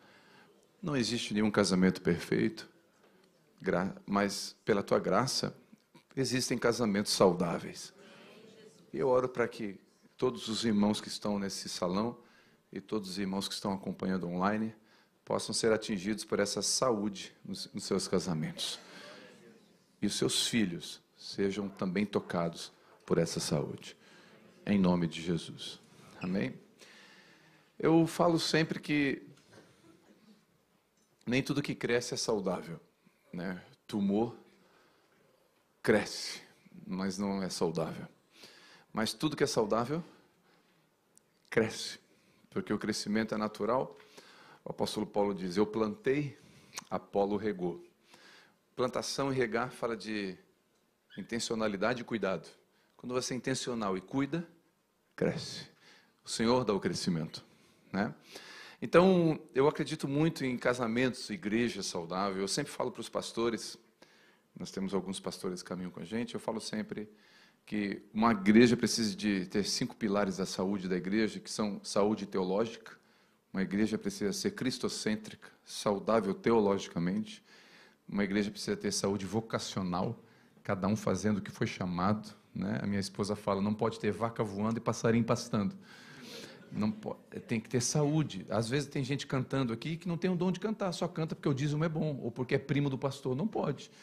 Tem que estar cantando porque tem chamado para estar cantando. Isso é saúde vocacional, né? Saúde estrutural. Se a gente chega numa comunidade, eu gostei muito de ouvir a pastora falando que quer ter um maior ministério infantil de Portugal, quer investir no ministério infantil. A igreja que não tem uma estrutura infantil para receber os filhos dos membros está errando na saúde estrutural. É importante ter um ambiente gostoso para receber as pessoas, né? Saúde emocional, saúde relacional, que é entender que nós somos de um reino, não pertencemos a uma denominação, né? Jesus está acima de todas as denominações. E quem morreu por nós não foi o pastor Telmo, o pastor Jean, o Alagoinha, o Abapai, quem morreu por nós foi Jesus. Essa saúde relacional é muito boa, porque quando um irmão sai da comunidade que eu estou e vai para outra, ele não se tornou um demônio, né? Ele só mudou de denominação, então vai continuar sendo meu irmão, né? É importante essa saúde, né? E saúde financeira. Uma igreja que não tem equilíbrio financeiro, ela precisa rever algumas coisas. Então, eu falo isso para a igreja. Talvez isso vale também para o casamento, né? Esses 5 pilares. Importante para a sua casa ter saúde nessas esferas. Entender isso é importante. Por quê? Porque daí o crescimento em todas as áreas da minha vida vai ser uma consequência, né? O foco não pode estar no crescimento. O foco deve estar na saúde. Daí a saúde vai trazer, por consequência, um crescimento, tá? E eu queria, nessa noite, trazer pelo menos um entendimento daquilo que eu acredito. É uma das coisas que eu prego todos os anos na comunidade que nós somos pastores. Eu prego o entendimento sobre culto, o entendimento sobre o que é um culto. Pastor, mas isso é teológico? Não, isso é prático, isso é diário, e nós podemos aplicar na nossa vida. Então, o entendimento de culto, olha que interessante, a Bíblia diz que um semeador saiu a semear. Algumas sementes caíram na beira do caminho, e aquele que não entende o que foi dito, o inimigo vem e rouba. O diabo só rouba o que eu não entendo. Mas quando eu entendo, ninguém mais tira. Lembra da escola, quando você colava? Quem colava na escola? Quem copiava na prova de alguém? Levanta a mão, pecador, levanta a mão. Tem gente que entende que... Já pediu perdão para o seu professor? Então, por que a gente colava? Porque não estudava, né? E quantas matérias você estudou, decorou, esqueceu? Porque o que a gente decora, a gente esquece, mas o que a gente entende, a gente não esquece mais, né? Cite os 5 principais rios do Brasil. Ninguém vai citar aqui, mas você estudou sobre isso, os 5 principais rios do Brasil. Você não vai lembrar dos 5, porque você decorou. Se você tivesse visitado todos os 5, você conheceria e você não esqueceria mais. Porque você entendeu. Eu lembro da regra de 3. Regra de 3 para mim era o Satanás. Eu não entendi a regra de 3. Um carro anda 100 km com tantos litros. Se ele tiver 100 litros, quantos quilômetros? Vezes X. O que o X tem a ver com o número? Eu tinha raiva daquilo ali, raiva. Né? Até o dia que uma pessoa sentou comigo e fez eu entender a regra de 3. Quando eu entendi, eu vou para o mercado, um rolo de papel higiênico tem tantos metros. Tantos metros custa tanto, esse aqui está mais barato. Só na regra de 3. Hoje eu uso a regra de 3 para tudo. A minha esposa fala, vou comprar uma bolsa. A outra eu comprei. Vezes X, eu multiplico. Essa foi mais cara. Né? Estou comprando em euro. Real. Real X, cara. É rápido. Eu uso a regra de 3 para tudo. Porque quando você entende algo, ninguém mais rouba de você. Então eu queria que eu e você podemos entender nessa noite, humildemente, eu queria tentar trazer um entendimento que eu procuro ensinar à comunidade, que eu sou pastor, de culto. Eu queria ler com você Romanos capítulo 12. Um texto que todos não conhecem, a maioria. Quero ler esse texto com você.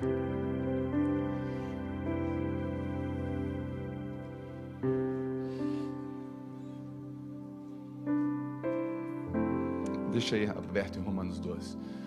Família é o nosso primeiro ministério, amém? O pastor bem disse aqui que em Abraão foram benditas todas as igrejas da terra, amém? Não, todas as famílias da terra. A Bíblia diz em Êxodo que foi morto um cordeiro quando o anjo da morte passou nas casas. Um cordeiro por família. Não foi por pessoa. Foi um cordeiro por família. E foi passado nos umbrais da porta o sangue do cordeiro. Por família. A Bíblia também diz que Noé, divinamente inspirado por Deus, construiu uma arca para salvar a sua família. A família foi preservada o tempo todo. O apóstolo Paulo, escrevendo para a igreja, a Timóteo, vai dizer, Timóteo, cabe que o bispo tenha que cuidar da sua família. Se ele não cuidar bem da sua família, ele não pode cuidar da igreja. Há um cuidado pela família o tempo todo, há uma proteção bíblica para a família. A família é o nosso primeiro ministério. Filhos são nações. Filhos são nações. A Bíblia diz, pede-me e te darei as nações por... A Bíblia vai falar no Salmo 127, os filhos são herança do Senhor. Então, filhos são nações, a família é protegida, entender isso é importante. Eu quero deixar de pano de fundo isso, né? A família é a célula que faz com que a sociedade, a igreja sejam saudáveis. Uma família doente, uma sociedade doente. Uma família saudável, uma sociedade saudável. Eu cuidei de um projeto social dentro do Exército com meninos com problemas de comportamento, de 8 a 14 anos de idade. Eram meninos que na escola, a escola não aguentava mais. O diretor apanhou do menino, a diretora apanhou do menino, o menino não tinha nenhuma estrutura, então eles mandavam para dentro do quartel do Exército. E eu era responsável para cuidar dos 30. Tinha 30 deles de 8 a 14 anos. Dos 30, 27 não tinha pai. A ausência da paternidade, a ausência da estrutura familiar. Eu lembro de um menino que ele chegou lá, eu fiquei 8 anos à frente desse projeto. Eu lembro de um ano que um menino chegou lá, em uma semana eu botei ele de castigo, de disciplina, né? Tirei as atividades dele, botei ele lá, né? Dei uma correção nele, botei ele sentado lá, fui duro com ele. E esse menino não mudava, parece que ele piorava. Eu falei para o coronel, eu tenho que expulsar esse menino do projeto. Em 8 anos eu nunca expulsei o menino, eu vou ter que expulsar esse menino. Eu sou firme com ele, eu disciplino, eu até brigo com ele, eu grito com ele, mas não muda. Aí eu fui um dia visitar esse menino na casa dele. Cheguei lá, eu descobri que ele apanhava do seu pai com um fio de energia todos os dias. O pai chegava bêbado, então para ele ser corrigido, alguém brigar com ele não era nada. Ele faltou um pai para abraçá-lo. Um dia, sem perceber, eu entendi. Porque eu sentei do lado dele, eu abracei ele assim, né? Ele tinha 9 anos, gente. Um negocinho assim. Eu abracei ele assim Ele falou, tira a mão de mim, eu não sou tua nega. Eu falei, que isso, rapaz? Calma, falei. Aí eu falei, que foi? Tira a mão de mim. Marrento. Eu falei, tá bom. Aí eu tinha umas bolinhas de gude. Bolinha de gude? Não sei se fala o que é. Berlim. É isso aí. Essas bolinhas de gude. Ela falou ali. Então eu tinha umas bolinhas, eu tirei, ó, o que tu acha? Nossa, que bonitas. Isso aqui é tua. Aí ele pegou aquilo ali e começou a olhar as bolinhas, ele tinha montado nos bolsos, tirei umas bolinhas. E aí, de repente, ele encostou a cabeça dele no meu peito. Ele foi amado. E aquele dia em diante ele mudou. Vocês acreditam? Naquele dia ele mudou. Naquele dia ele se tornou outro menino. Passou 1 ano e meio, ele se formou no projeto, eram 2 anos. No dia da formatura, o nome dele era Wellington da Silva. No dia da formatura, o prefeito da cidade foi lá entregar os prêmios. E o Wellington se tornou o melhor aluno dos 30. O Wellington ganhou uma bicicleta de presente naquele dia. E era o melhor prêmio. E quem entregou o prêmio era o prefeito. Então o prefeito estava com a bicicleta na mão, aqui assim, para receber, para dar o prêmio. E eu estava de orador. Eu estava chamando o nome dos meninos. E eu falei, eu queria chamar aqui o Wellington da Silva. Ele levantou, os amiguinhos aplaudiram. E ele veio chorando na reta da bicicleta. E quando ele chegou na bicicleta, ele contornou a bicicleta. Passou direto, veio e me abraçou. E começou a chorar. Ele falou, tu é meu pai. Obrigado. O prefeito ficou com a bicicleta na mão. Eu não falei, mas pensei, perdeu o Playboy. E o Wellington veio, e naquele dia eu percebi como a paternidade dá destino. Como a paternidade dá propósito, dá segurança, dá limite. E o amor e a paternidade dão limites. Entender esse lugar vazio que fica no espaço, no coração das pessoas quando um pai não está, é fundamental. A Vitória, quando ela nasceu, aliás, quando estava na barriga da Vivi, eu dizia, filha, você é linda, você é preciosa, maravilhosa, minha princesa. E às vezes eu até cantava. Quando eu cantava, eu sentia que ela mexia muito, eu parei. Porque eu acho que ela estava doendo os ouvidinhos dela. Acho que ela não gostou muito. E ela nasceu, eu continuei, tu é minha menina, minha princesa. Ela tinha seus 13, 14, 15 anos, estava na escola, o menino chegou para ela. Daí, gatinha, você sabia que você é uma princesa? Ela falou, sabia. Por quê? Porque eu já estava ali alimentando. Escute, meninas que se entregam sexualmente antes dos 15 anos não tiveram a presença do pai. A presença do pai. Eu não estou falando dos presentes do pai. A presença paterna. O toque do pai. O cheiro do pai. O beijo do pai. É a única pessoa no mundo que pode tocar numa menina sem outro sentimento a não ser amor. É o único homem. E esse espaço foi sendo ocupado. Eu lembro, contei para os homens aqui, que quando a Vitória nasceu, a Vivi trabalhava. E o salário dela ajudava a pagar o nosso apartamento lá em Criciúma. E a gente vendeu o apartamento. Porque a gente decidiu que a Vivi ia cuidar da Vitória. A gente não ia... Por favor, entenda. A sua realidade. Mas na época a gente fez sacrifícios financeiros. Eu fiquei com o meu Versalhes. O Versalhes é um carro que eu tinha, um endemoniado. Quando eu falo em endemoniado, eu não exagero. Caía para-choque. Atrás dele era o Santo dos Santos, a fumaça me esconde. Eu falo que é um Versalhes ungido. Onde passava, deixava óleo. Era o Viper, vai perdendo peça. E eu fiquei com aquele carro por 4, 5 anos. Mas foi uma renúncia financeira. E eu, na época, eu lembro de uma frase que Deus falou no meu coração. Você pode trocar de carro para impressionar as pessoas, mas você não tem uma sociedade para impressionar, você tem uma família para cuidar. E entre o que as pessoas pensam e o que eu tenho que fazer, o que eu tenho que fazer é mais importante. Eu aconselhei os homens aqui, eu quero aconselhar você, homem que não veio, ou você, mulher também. Não faça aquilo que te deixa feliz, faça aquilo que te deixa forte. Invista naquilo que te deixa forte. Talvez hoje você gostaria de estar em outro lugar, mas você está investindo no que te deixa forte. Você está aqui numa conferência, investiu para estar aqui. Você está investindo no que te deixa forte. Então, deixando isso de pano de fundo, Romanos 12:1 vai dizer o seguinte. Romanos 12:1. Rogo-vos, pois, irmãos, pela compaixão de Deus. O escritor está dizendo o seguinte, eu vou traduzir para o mineirês, para o brasileiro, para o português bem claro, pelo amor de Deus. Porque ele está dizendo rogo-vos, a palavra rogo-vos é suplicando. Eu suplico, e ele fala pela compaixão de Deus, tipo assim, pelo amor de Deus, que eu vou dizer agora. Irmãos, por favor, é sério o que ele vai dizer. E olha o que ele diz. Rogo-vos, pois, irmãos, pela compaixão de Deus, que apresentei os vossos corpos como sacrifício vivo, santo e agradável a Deus, que é o vosso culto racional. Olha o versículo 2. Versículo 2 diz assim, e não vos conformeis com esse mundo.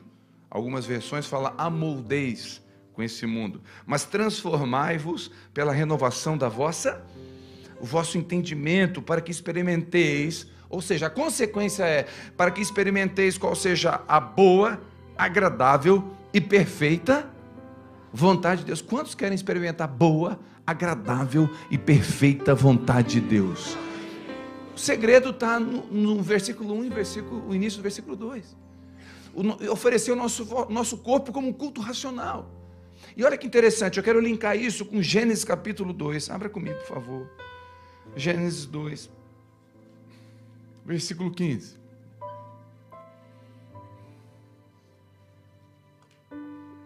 Ficou fácil de achar, né? Vamos lá.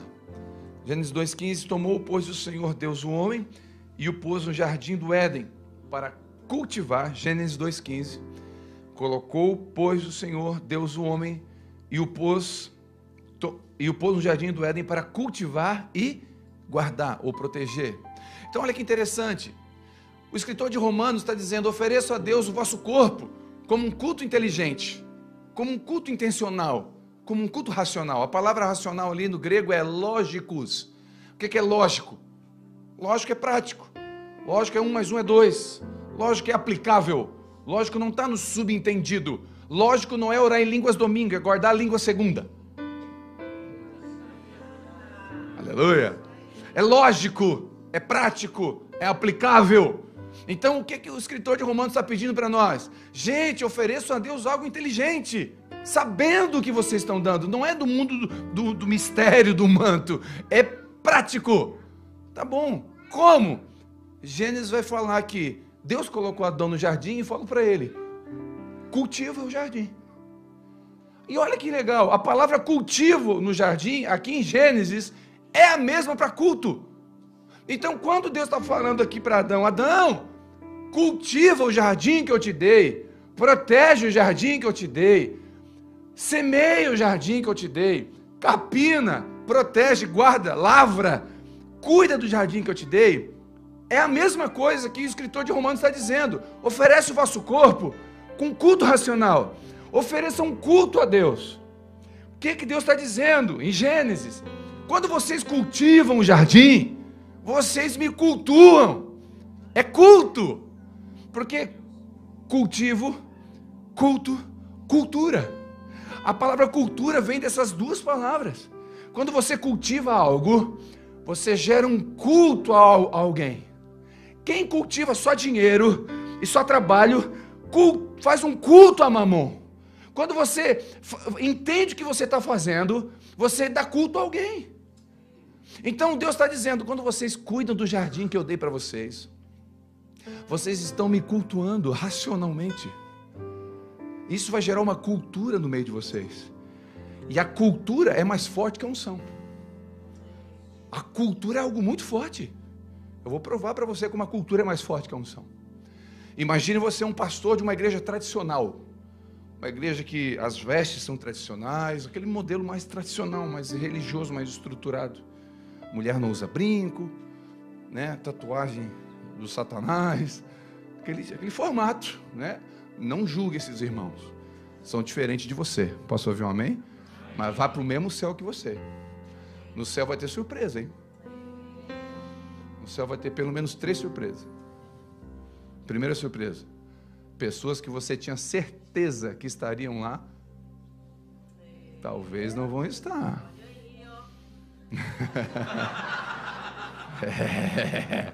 Segunda surpresa: pessoas que você tinha certeza que não estariam, sua sogra vai estar lá. Pastor, então eu não quero ir, não. Menos, vai estar lá. Amém, amém, amém, amém. Isso, fala bem. Terceira surpresa: você vai estar lá. Hã? Cheguei, deu certo. Aleluia! Um pastor, imagine você com um pastor mais tradicional. Imagine ele recebendo um telefonema. Olá, pastor fulano, tudo bem? Aqui é o irmão tal, você não me conhece? Eu não conheço você. Deus me deu um número e me disse que eu ia falar com um pastor. Falei, uau. E o cara começa assim: semana passada você sonhou tal dia, tal coisa. De manhã você acordou, sua esposa disse isso no café. Cara, o que é isso? Seu filho acordou e falou tal frase. Você chegou no trabalho. O cara descreve a semana dele e fala: tem mais uma. Você pensou há meia hora atrás, isso, e Deus está falando que vai fazer isso. 5 minutos depois que ele desliga o telefone, acontece. O cara é um homem de Deus, sim ou não? Trouxe uma palavra de conhecimento profético. Não, sim ou não? O pastor aqui do outro lado liga pro cara. Cara, pelo amor de Deus, 5 minutos falou, aconteceu. Tu é um homem de Deus. Onde é que você mora? Eu moro aqui na cidade vizinha. Você pode vir pregar na minha igreja domingo agora aqui? Falei, o cara fala, posso. Aí chega o cara no domingo, de dread, alargador, tatuagem na cara, tatuagem no pescoço, de bermuda, de havaiana. O cara é um hippie. O cara é underground, querido. O cara da igreja. Quando o pastor dá de cara com aquela imagem, ele vai pregar ou não vai? Não. A cultura é mais forte que a unção. Olha como a gente impede o mover de Deus por causa da cultura. Então, quando eu gero um cultivo e eu entendo que é um culto, eu vou gerar uma cultura, e uma cultura ninguém mexe. A cultura do céu, não é a cultura de Portugal, não é a cultura do Brasil, é a cultura do céu. Porque eu vou começar a gerar a cultura do céu, porque eu entendi que Deus me deu um jardim. E eu faço culto todo dia com esse jardim. Pastor, na prática é o seguinte: Deus me deu um jardim chamado Viviane Martinel. E que jardim! Meu irmão, me perdoa os irmãos, mas Deus do livre, é uma benção. Uma benção, um jardinzão, bonitão. Meu Deus do céu. Quando ela me encontrou, eu pesava 25 quilos a menos. Ela teve uma visão do olho de Tandera, além do alcance. Porque só a graça de Deus, se eu estou hoje melhorzinho, a culpa é dela. Mas ela já era um jardinzão. E eu entendi que Deus me deu um jardim chamado Viviane Martinel. Então, quando eu saio para jantar com Viviane Martinel, eu estou racionalmente prestando um culto a Deus. Porque ela é um jardim para me cuidar. Quantos estão entendendo? Eu tenho um jardim chamado Filhos. E a cada 10 dias, 15 dias, eu pego uma das filhas individualmente e vou para o cinema, vou para o shopping com ela. Não vou para o culto eclesiástico. Eu sou pastor da igreja, mas eu vou para o culto chamado Minhas Filhas. Porque quando eu cultivo o jardim que Deus me deu, eu presto um culto ao Deus que me deu o jardim. Quando eu começo a entender isso, eu começo a entender que eu não tenho vida secular. Então, quando eu vou trabalhar de manhã, na segunda-feira, é um jardim que Deus me deu. E é um jardim, estou ganhando menos ou mais, podia ganhar melhor, está tudo bem, mas é um jardim. E quando eu entendo que esse jardim foi Deus que me deu, então não foi o diabo que me deu. Se não foi o diabo que me deu, foi Deus que me deu, eu vou cuidar como se fosse um culto para Deus. Agora imagina você indo trabalhar de manhã, na segunda-feira, dizendo, estou indo adorar a Deus com aquilo que Ele me deu. Como que vai ser o seu trabalho? Vai ser excelente. Logo, você vai prestar um culto racional, logo vai gerar uma cultura de excelência, logo você vai ser promovido, logo vai aumentar os ganhos, logo alguém vai ver você trabalhar, vai dizer, esse cara trabalha muito bem, e a sua vida vai começar a prosperar, porque você sai da cultura de Portugal e entra na cultura do reino dos céus. Você começa a trazer excelência em tudo que você faz. Isso vai mudando a tua mentalidade. Por isso que o versículo 2 diz, quando você oferece um culto racional, a você muda a mente. Não vos amoldeis ao mundo, mas transformai-vos. O que é transformai-vos? Eu vou entendendo que tudo que eu faço é para a glória de Deus. Aí, os relógios melhores do mundo são os relógios suíços. Ok? Quem criou os relógios suíços? Foram cristãos protestantes. Sabe como que eles pensavam? Vou fazer um relógio para Deus ver a hora. Se você fosse fazer uma janta na sua casa hoje para Jesus, como seria essa janta? Quando você entende que tudo que você faz é para a glória de Deus, tudo que você faz é culto a Deus que te deu aquele jardim, você vai fazer com a melhor excelência possível. Os primeiros cristãos eram conhecidos, por exemplo, um cristão carpinteiro era conhecido pela cadeira, como? Eles olhavam duas cadeiras, eles diziam, quem foi o cristão que fez? Eles viravam a cadeira.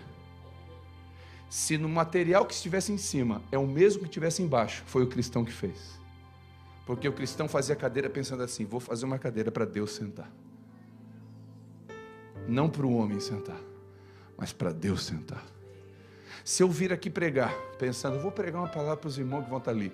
Ou se eu disser, eu vou pregar o evangelho em nome do meu Deus que me chamou. Eu tenho outra referência de culto.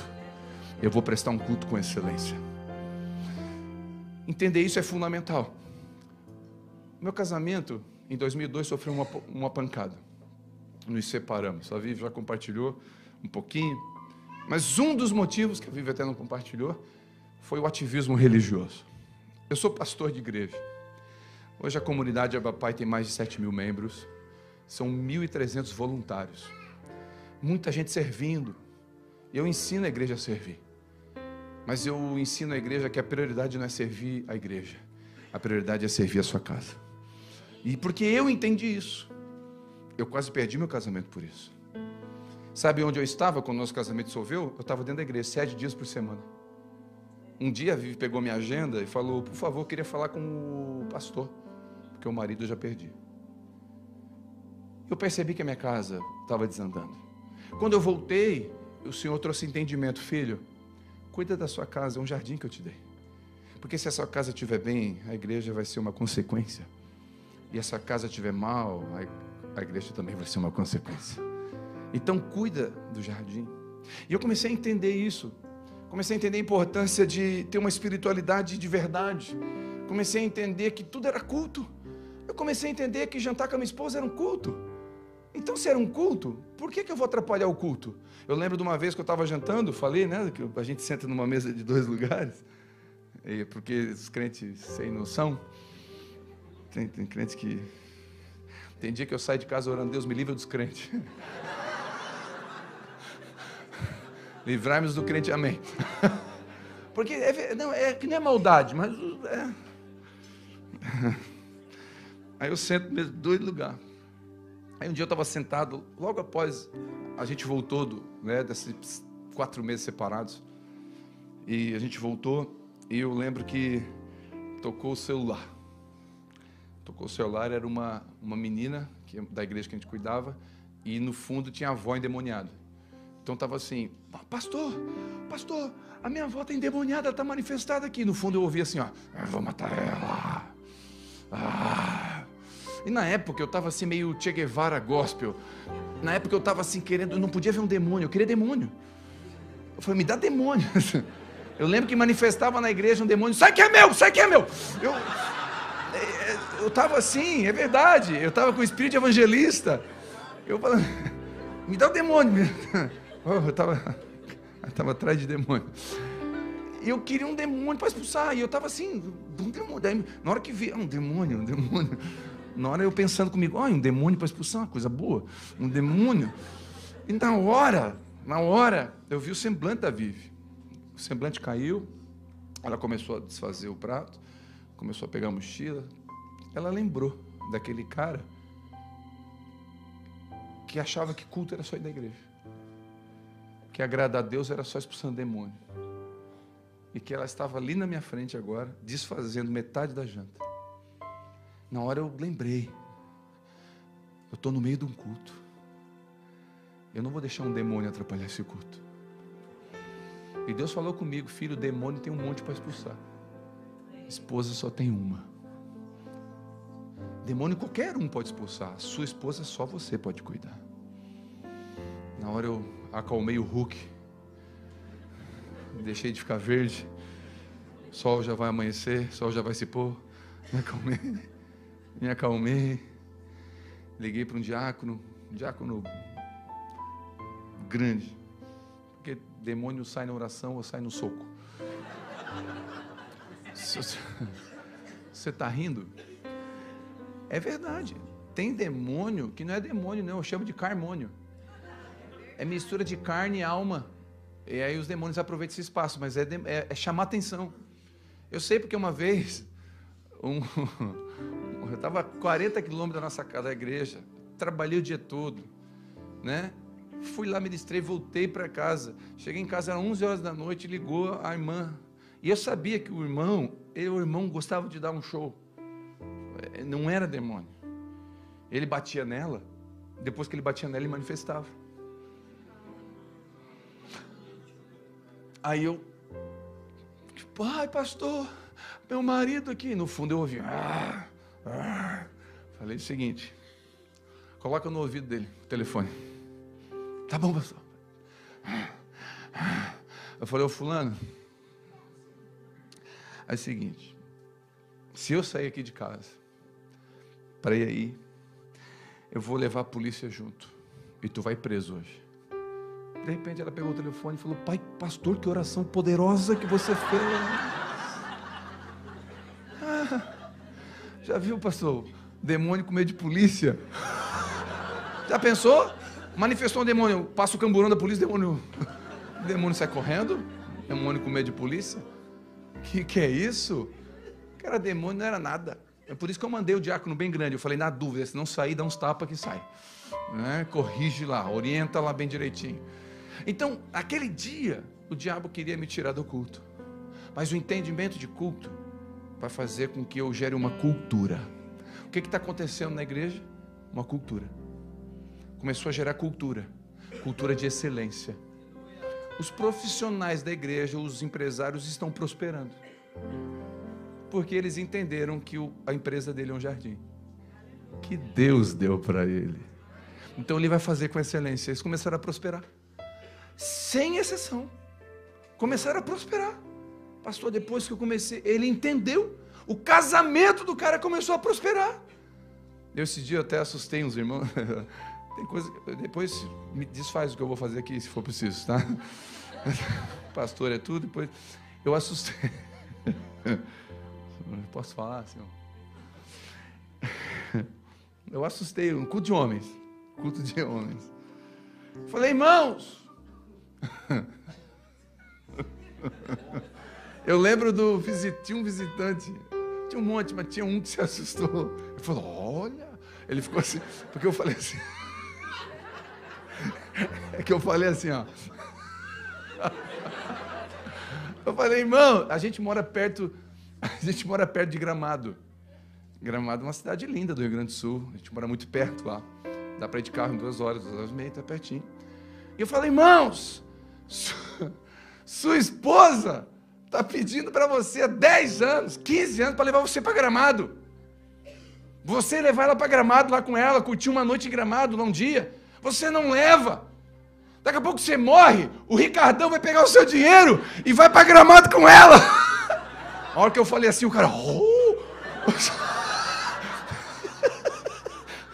Mas diante de Deus, naquele final de semana, o outro seguido, choveu crente lá em Gramado. Não, é sério, caravana. Os irmãos falaram, eu perdi a conta, 15, 20, 30, foi ou não foi? Encheu. Prefeitura de Gramado me ligou. Eu vou dar comissão para você. Foi assim, foi um pouco terrorista. Mas, no fundo é verdade, né? Como diz o meu sogro, viúva quem morre. Bola para frente. Aliás, quando a esposa perguntar para você assim, ó, homem, uma estratégia importante. Quando a mulher perguntar para você assim, ó, se eu morrer, você casa de novo? Não responde. Desmaia. Simula um ataque epilético. Vai pro banheiro. Atende o telefone. Porque se você responder assim, ó, não, nunca casaria, ela vai responder assim, por quê? A experiência tá ruim?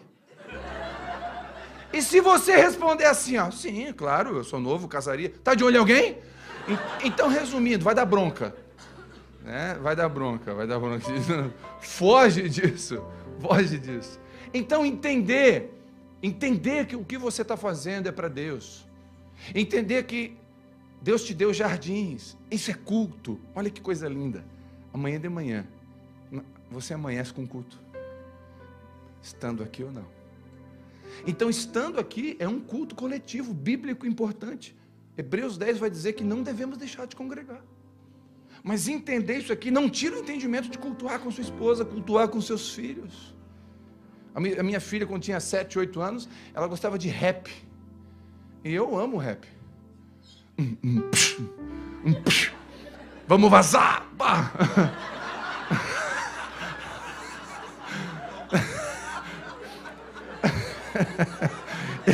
Eu dizia assim, eu não sou cano. Vamos. Quando eu era prego, Satanás batia neu. Pai, agora eu sou martelo, quem batia nele sou eu. E pai. E ela botava a mão para fora assim, ó, no carro. E eu do outro lado assim, Eu dizia, meu Deus, o que eu estou fazendo? Mas era a minha filha, era culto. Era pedagógico. Eu tinha que descer para fazer o culto. Quantas vezes nós temos que descer para fazer o culto? Não é do alto, é descendo. Jesus descia o tempo todo. Jesus descia, ia na altura da mulher, pega em adultério e dizia, olha, o que foi? Ninguém te condenou. Eu tenho o poder de te condenar, eu não te condeno. Eu estou aqui, eu estou te olhando nos olhos. Entender que é importante descer. Importante amar o jardim que Deus nos confiou.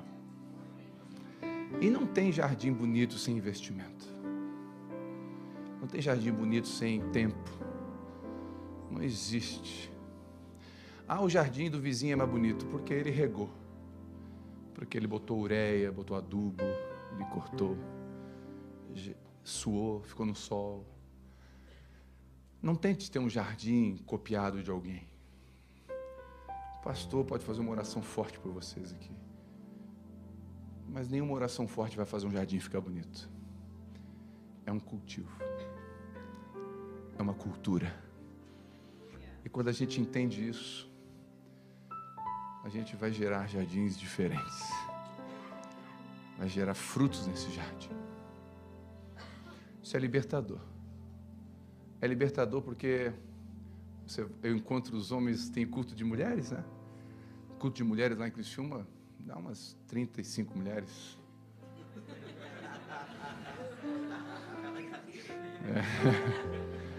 O primeiro culto do ano, não é conferência, o primeiro culto do ano deu 3.000 mulheres.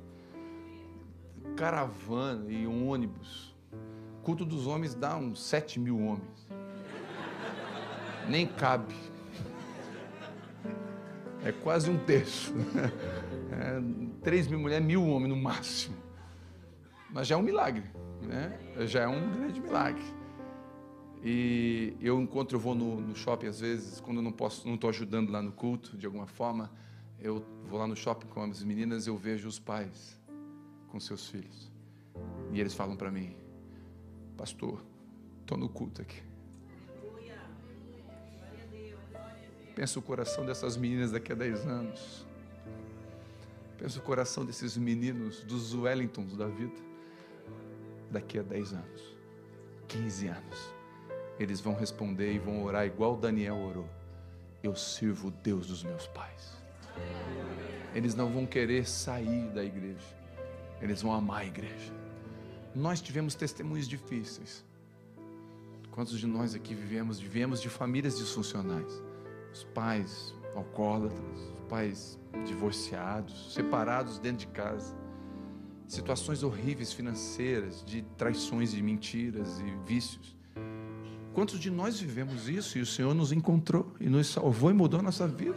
Estava ouvindo o testemunho do nosso irmão aqui, Deus arrancou da droga, anos de droga, de drogadição, coisa linda. Mas os nossos filhos vão dar testemunho diferente. Nossos filhos vão dizer assim, ó, eu nasci na igreja, cresci na igreja, participei dos kids da igreja, fui dos adolescentes da igreja, fui dos jovens da igreja, casei em santidade e o meu casamento é uma bênção. Eles não vão experimentar o que nós experimentamos, eles vão andar num num caminho asfaltado, porque pais e mães decidiram prestar um culto a Deus, cuidando dos seus filhos. Pais e mães decidiram colocar a família num lugar de honra. Um apartamento de 4 quartos com suíte tem preço, mas uma família ali dentro tem valor. Um carro de 7 lugares tem preço, mas um lar e uma família e amigos para estar ali dentro tem valor. Você compra o que o dinheiro compra, mas o que tem valor só o céu pode te dar. E quando você entende a cultura do céu, você valoriza o que o céu valoriza. Jesus fala assim, eu não faço o que eu quero, eu faço o que vejo meu Pai fazendo. Sabe o que ele nos ensina? Nós não devemos fazer o que a gente quer, devemos cuidar daquilo que Ele mandou cuidar. E você com certeza vai colher frutos disso. Colher frutos disso. Então, pegue sua esposa, qualquer momento essa semana, leve ela para o shopping.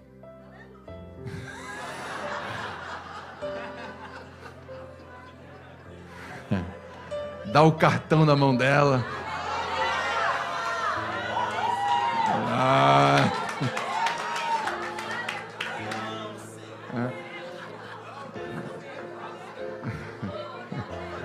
Com limite de 30 euros.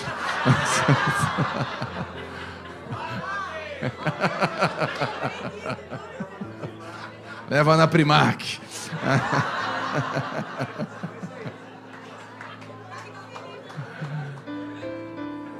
Eu contei tem irmãos aqui que estão na casa de Jetro, na mentoria. Tem irmãos aqui? Olha que legal, que legal. Tem uma mentoria para homens, chama Casa de Jetro. E a minha esposa tem a casa de Isabel. Casa de Isabel? Sabia que elas iam...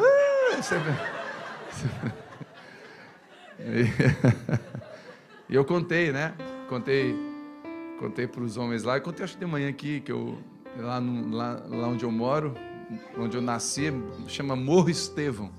E tem um morro de bananeira lá, um morrinho pequenininho.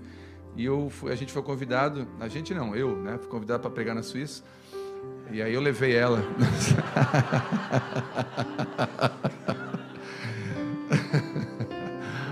Eu lembro uma vez que nós estávamos indo para Gramado.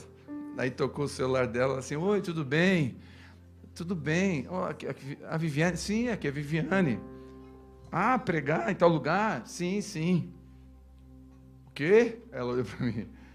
Se o meu marido também prega? Não, ele também prega. Tipo assim, já que ele vai vir... Irmão, eu só estou pregando aqui porque eu vim, né? Senão... Aí o pastor ficou com pena e falou, vou dar um diazinho, vou para o hotel. Aí eu estava contando, né? Convite para a Suíça. Aí o pastor falou, a gente vai levar você nos Alpes Suíços aqui. Eu falei, meu Deus, a única coisa que eu sei de Alpes Suíços é aquele chocolate que tinha. Eu nunca vi mais nada parecido. Eu vou lá. Eu falei, então tá. O que eu fiz? Fui lá numa menina que vende joias, mandei fazer um anel com uma esmeralda. Botei naquela caixinha preta, porque, aquela caixinha preta, irmão, você não precisa ter nada, pode ter house dentro. Aquela caixinha preta, quando você puxa, frouxa, a mulher perde o processo, fica tudo cinza para ela, tudo colorido. Aí eu botei naquela caixinha preta, levei, falei, na hora que eu estiver subindo no bondinho, para os Alpes, lá em cima eu vou puxar aquela caixinha, meu irmão. Nós estávamos subindo, aí o casal de amigos estava com a gente, fomos tudo num bondinho só. Eu falei, não, vai só eu e a Vivi no bondinho. Não, mas cabe mais gente, cabe, mas não vai só eu e ela no bondinho. Daí a Vivi, amor, vamos com eles. Não, vamos só nós. É o meu momento, cara. Quando que eu vou subir os Alpes Suíços de novo? Eu comprei o anel parcelado em 15 vezes. Verdade, eu esqueci de pagar, as últimas 3 me ligaram. Esqueci de pagar, verdade. Aí ela entrou, eu e ela, que lindo, meu irmão, no meio ali, naquela imagem, que aquilo ali foi o arquiteto do céu, o anjo arquiteto que desenhou aquilo, que coisa linda aquilo. Eu meti a mão no bolso e a caixinha preta, irmão. Meu irmão, eu estou com crédito para 1 ano e meio. Está vencendo, vai vencer agora. Está expirando, né? Está expirando. Então faz 1 ano e meio que eu estou com avivamento lá em casa, meu irmão. Estou com crédito. Qualquer coisa que ela faz cara feia, eu falo, Alpes. Olha pro teu dedo, olha pro teu dedo, olha pro teu dedo. Lembra de mim, lembra de mim.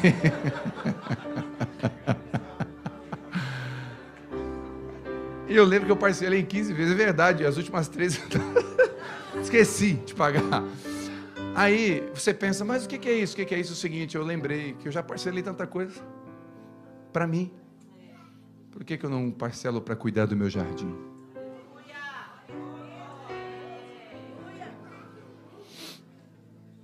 Eu tenho aprendido todos os dias a oferecer a Deus um culto racional, um culto inteligente. E olha que coisa linda, eu estou experimentando a boa, agradável e perfeita vontade de Deus, porque Ele promete, Ele promete.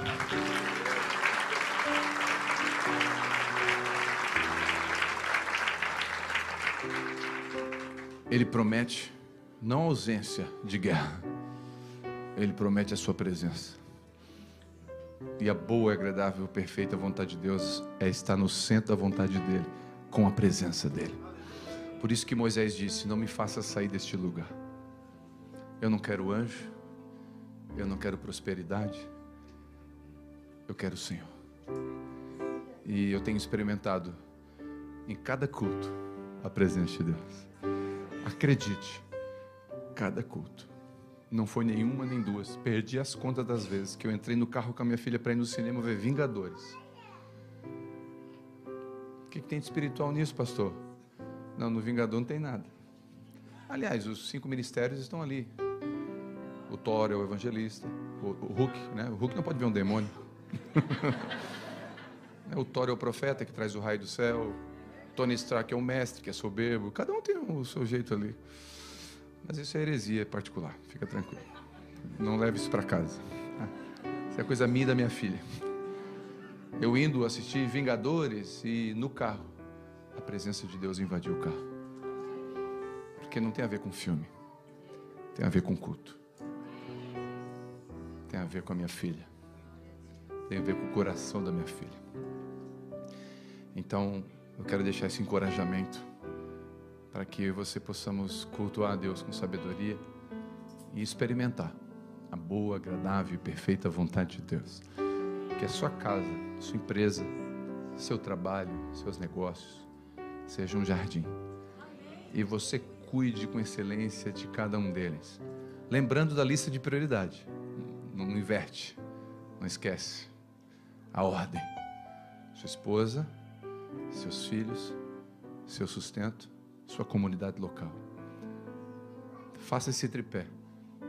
Cuide deles com excelência.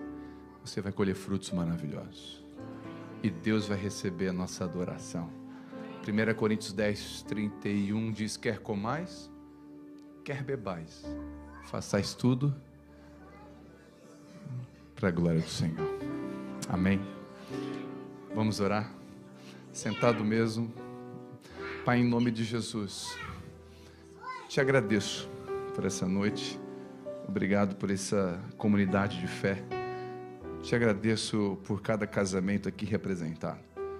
Obrigado pela coragem dos pastores de organizar esse evento, de se dispor em investir recurso, atenção, tempo. Eu oro para que o Senhor abra as portas para um lugar maior para essa comunidade. O pé está crescendo, precisa de um sapato maior.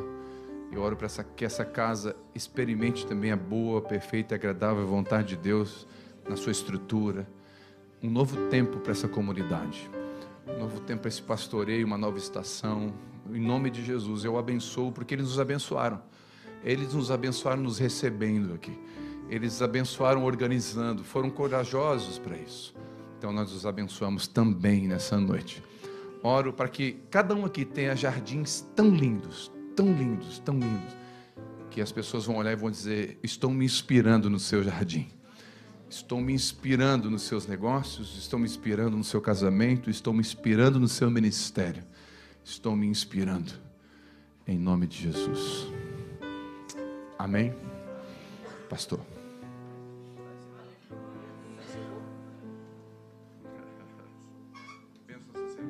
Amém. Vamos ficar de pé. Tenho certeza que nós vamos voltar para casa de uma forma muito melhor do que chegamos aqui, não é? Segurem a mão do seu cônjuge e nós vamos finalizar esse momento. Não tenha pressa de ir embora, não é? Procure fazer amizades. E amanhã, se Deus quiser, teremos o culto às 10 da manhã, às 6 da tarde. Aqueles que estiverem por aqui, que não são da casa e que estiverem por aqui, quiserem cultuar conosco, são muito bem-vindos também. Pai, muito obrigado por esse tempo de comunhão, por esse tempo de crescimento, de edificação que o Senhor proporcionou para cada um de nós. Nós te louvamos e te bendizemos, porque o Senhor nos ensina a cada dia a cultuarmos ao Senhor em todo o tempo, a vivermos uma vida santa, uma vida onde o Senhor tem todo acesso em todas as coisas, em todo o tempo. Que o Senhor nos dê estratégias, sabedoria, discernimento, atenção a tudo aquilo que nós temos que fazer para a glória do Senhor. Em nome de Jesus, livra-nos, Senhor, das pessoas más, perversas, dos ataques das trevas que tentam prejudicar o nosso jardim, e que nós sejamos cultivadores sábios, excelentes e funcionais naquilo que o Senhor nos chamou a cultivar para a Tua glória. Leva-nos em paz, em segurança para as nossas casas. Aqueles que viajarão ainda hoje, que o Senhor possa levá-los em segurança e em paz. Aqueles que estarão aqui conosco amanhã, que o Senhor continue a ministrar no coração de cada um de nós, em nome de Jesus. Amém e amém. Vá na paz, na graça, que o Senhor te abençoe e tenha um ótimo fim de semana.